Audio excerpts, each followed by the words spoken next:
Following the victory at San Jacinto, many who had damned Sam Houston as a cowardly drunk now praised him as the savior of Texas. Even so, the triumph on Buffalo Bayou displeased widow Peggy McCormick, who owned the land where the soldiers had clashed. She believed the presence of hundreds of decomposing enemy corpses devalued her property. A few days after the battle, she demanded that Houston remove the putrefied bodies. To mollify the angry matron, the general appealed to her sense of posterity. Madam, your land will be famed in history as the classic spot upon which the glorious victory of San Jacinto was gained. She was not impressed. To the devil with your glorious history. Take off your stinking Mexicans. Her demands, however, went unheeded, and for years afterward, the sun-bleached bones of unburied Mexican soldados littered the McCormick homestead.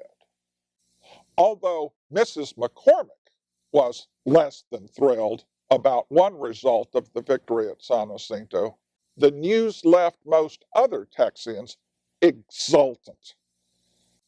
Mary Helm, a painfully proper Episcopalian turned refugee, remarked that the members of her party were so excited that they all turned shouting Methodist. She recalled that the people reacted differently. Some danced, some laughed, some clapped their hands. For fellow wanderer Mary Ann Zuber, the notification that her son William had fallen at San Jacinto dampened her enthusiasm. Her grief was so severe she could not force herself to begin the trip home. The next day, another messenger arrived fresh from the battlefield. The first report had been false. William was alive and well. A relieved and euphoric mother quickly joined in the celebrations. After San Jacinto, Texian families could indeed make their way home, but their troubles were far from over. The Mexicans were no longer a threat, but nature remained unrelenting. For many, the return trip was the hardest. Fearing Santana's vengeance, Erasmo and Josefa Seguin had fled their San Antonio home. Receiving reports from the victory at San Jacinto, they traveled from San Agustin to Nacogdoches, where they fell victim to fever. Far from home, without friends, and prostrated on their couches, the lack of cash compelled the Seguins to part little by little with their valuables and articles of clothing. When at last they reached home, they found that the Mexicans had sacked their ranch and pilfered or scattered their cattle.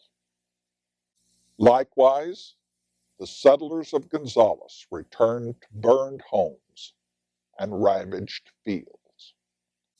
Robert Hall was among the first to return to the gutted town site and recorded the scene. The town of Gonzales had been almost entirely destroyed. There was only one little house remaining. I looked into an old corn crib, and there laid a dead man. He had been killed with arrows. Clearly, Mexicans were not the only enemies. On the frontier, hostile Indians frequently moved in to ransack settlements as soon as residents moved out. People returning to their homes needed to be wary to avoid the fate of the unidentified man Hall found in the corn crib. The King family of San Felipe traveled through the treacherous East Texas swamps. Quicksand was a constant danger, and when the wind rose, the refugees were buffeted by high waves. Worst of all, the waters were infested with alligators. Gray B. King, having secured his wife and children on dry land, swam back to receive the horses.